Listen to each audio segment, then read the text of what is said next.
Halo, salam planter untuk rekan-rekan semuanya. Dalam video kali ini saya akan berbagi tips, sedikit tips berkenaan dengan bagaimana eh, hal-hal apa yang harus kita pertimbangkan ketika kita akan membeli sebuah kebun sawit. Nah, seperti itu gambarannya. Karena dari beberapa teman-teman semuanya ada yang bertanya berkaitan dengan apa sih yang harus kita lihat ketika kita akan membeli kebun, terutama kebun sawit, seperti itu gambarannya. Karena dari hal-hal yang memang nanti saya jelaskan ini juga tentunya akan berpengaruh terhadap harga kebun itu sendiri. Simak terus video ini, jangan lupa like, comment, dan subscribe-nya.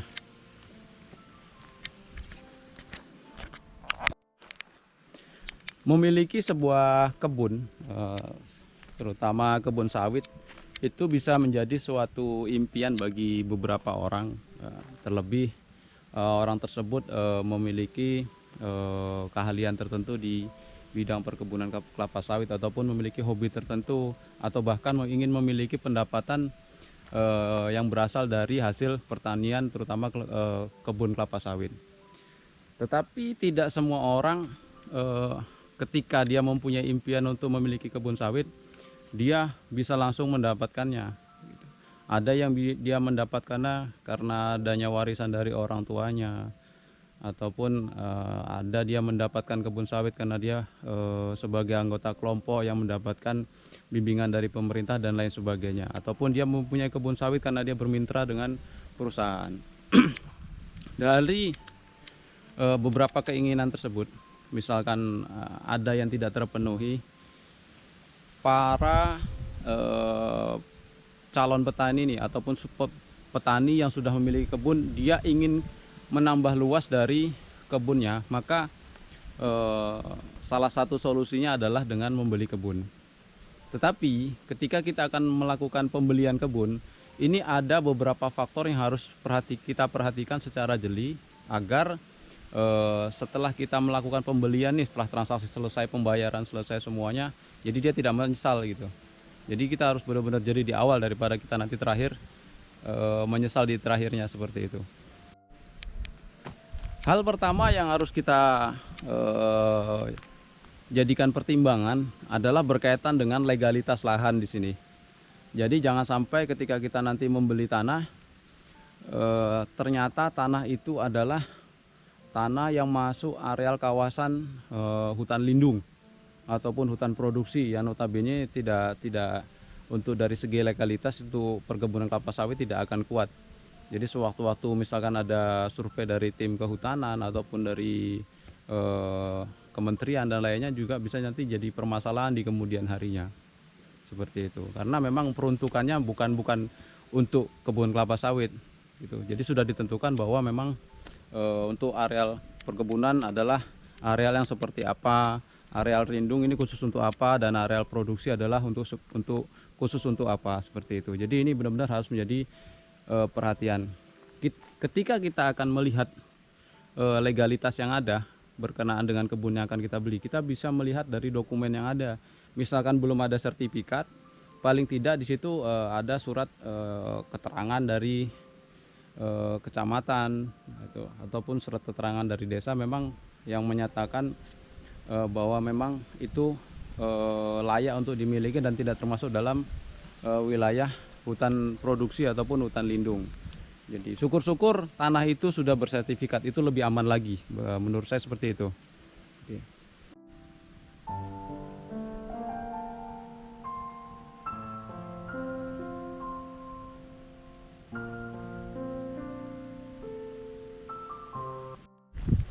Untuk selanjutnya, selain dari segi legalitas lahan, hal yang harus kita pertimbangkan adalah berkaitan dengan akses untuk menuju jalan tersebut. Karena kemudahan akses ini juga akan menentukan dari tinggi atau jumlah harga yang akan dilakukan transaksi. Kalau memang aksesnya susah, ketika kita akan mengeluarkan buah nantinya juga akan berpengaruh juga. Kita akan bersusah payah lagi untuk mengeluarkan buah. seperti itu. Bahkan kita ketika kita akan melakukan pengontrolan terhadap kebun juga susah seperti itu. Jadi ini perlu dipertimbangkan. Hal utamanya yang pertama tadi legalitas, yang kedua adalah akses, maupun itu akses berupa jalan tanah, asalkan itu masih bisa dilalui kendaraan, terutama untuk mengangkut buah, itu saya rasa sudah cukup. Jadi bukan berarti harus jalan yang berupa jalan aspal besar, tidak. Yang penting dia ada akses untuk mempermudah pengeluaran hasil produksi dan akses untuk mempermudah perawatan seperti pengangkutan pupuk dan lain sebagainya. Yang ketiga, hal yang harus kita pertimbangkan ketika kita akan membeli sebuah kebun adalah berkaitan dengan jenis tanahnya.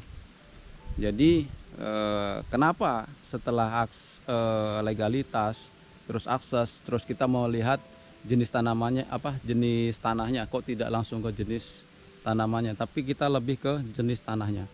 Karena dari sekian banyak varietas, kalau memang itu yang kita tanam tetapi kondisi tanahnya tidak bagus, itu juga tidak akan memberikan suatu hasil yang maksimal, tentunya tidak akan memberikan keuntungan ataupun pendapatan yang maksimal juga.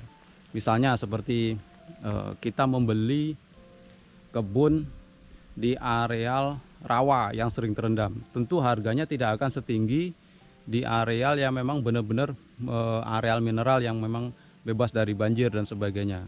Terus seperti misalnya areal yang tanah pasir, juga harganya tidak akan setinggi areal yang pada dasarnya dia adalah mineral yang memiliki potensi produksi lebih tinggi. Ini kalau pasir nih banyak treatment yang harus kita lakukan seperti itu. Misalnya kalau areal pasir itu kita harus banyak memberikan material-material organik seperti kompos untuk memperbaiki sifat fisik tanah, baru kita melakukan pemupukan kimia dan lain sebagainya. Terus kita menjaga supaya kondisi tanah tidak tandus dengan tidak menyemprot secara total ataupun gulma-gulmanya itu tidak kita habiskan secara total. Begitu juga dengan areal yang memang notabene sering terendam. Jadi kita harus mengeluarkan biaya lagi di situ. Misalnya membuat saluran drainase, parit dan sebagainya, atau bahkan mungkin jalan panen yang ditinggikan seperti itu. Jadi ini benar-benar membutuhkan biaya tambahan. Jadi harus dipertimbangkan. Jadi setelah kita membeli ada nggak biaya-biaya yang harus kita keluarkan untuk memperbaiki kebun supaya hasilnya bisa menjadi maksimal. Yang selanjutnya adalah varietas. Jadi kenapa varietas? Karena dengan kita mengetahui varietas, kita akan mengetahui potensi produksi maksimal dari kebun kelapa sawit berdasarkan kondisi tanah, jenis tanah. Di sini baik itu S1, S2, jenis tanah ataupun S3 di situ. Ketika kita membeli kecambah unggul, kita bisa meminta potensi produksi dari perusahaan yang mengeluarkan kecambah di mana kita membeli. Jadi ketahuan misalkan umur sekian dia produksinya sekian, umur sekian dia produksi sekian. Untuk produksi puncak dia akan ada pada umur sekian seperti itu, dan akan mulai turun pada umur sekian. Jadi penting, dan dengan kita mengetahui varietas, kita akan tahu bahwa tanaman sawit yang berada di kebun yang akan kita beli apakah benar-benar berasal dari sumber benih unggul yang bermutu yang dikeluarkan oleh perusahaan yang bersertifikat. Nah, selanjutnya setelah kita mengetahui varietas yang ada, kita harus mengetahui umur dari tanaman yang ada di kebun tersebut. Kenapa hal ini penting?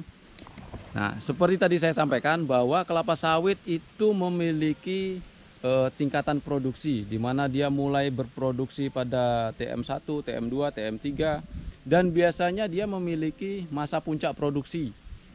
Ada beberapa perusahaan yang mengeluarkan benih unggul, dia memberikan rekomendasi bahwa pada TM1 dia mulai sekian ton, nanti pada umur 15 tahun dia akan mencapai produksi puncak, dan setelah dari 15 tahun dia akan berangsur-angsur turun. Jadi kita harus benar-benar tahu, jangan sampai ketika kita membeli kebun ternyata umurnya ini sudah tua. Jadi walaupun penampakannya tidak terlalu tinggi, ternyata dia sudah melewati masa puncak dari produksi. Atau kemungkinan besar hasil produksinya dia akan berangsur turun gitu. Jadi untuk menghindari hal-hal tersebut, maka kita harus pertimbangkan kembali untuk membeli kebun tersebut. Andaikan memang harganya sesuai dengan biaya perawatan, terus perbaikan kebun, terus umur tanaman, ya saya rekomendasikan untuk dibeli kalau memang ada niatan untuk membeli bagi rekan-rekan. Tapi kalau memang tidak sesuai, saya rasa perlu dipertimbangkan ulang ataupun lebih baik dibatalkan saja untuk membeli kebun.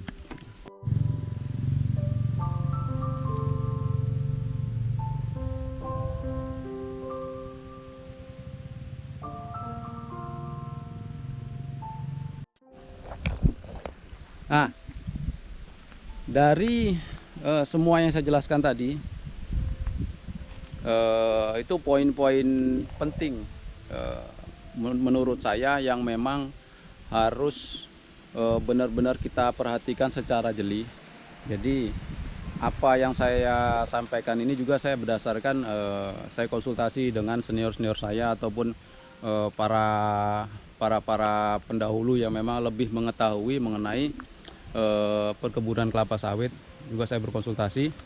Jadi karena kita akan mengeluarkan biaya untuk membeli sebuah kebun, jangan sampai ketika kita sudah mengeluarkan biaya tersebut, yang kita dapatkan adalah suatu penyesalan kalau saya bilang setelah kita membeli. Oh, tahu gitu saya tidak membeli, ternyata arealnya sering terendam, ternyata sawitnya tidak bagus, bukan berasal dari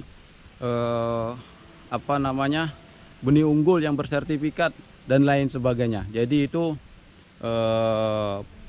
pertimbangan-pertimbangan utama sebelum kita penyesalan yang ada nanti di kemudian hari. Seperti itu. Nah, sekian penjelasan dari saya. Mudah-mudahan bisa menjadi bahan pertimbangan ataupun masukan bagi para calon pembeli lahan kebun sawit. Jadi mudah-mudahan dengan adanya penjelasan tersebut, para calon petani ataupun petani yang sudah memiliki kebun dan ingin menambah luas kebunnya bisa benar-benar mengetahui apa-apa kira-kiranya resiko dan peluang yang ada di kebun itu setelah dia membeli. Mudah-mudahan bermanfaat bagi rekan-rekan semuanya. Jangan lupa like, komen, dan subscribe-nya, dan salam planter.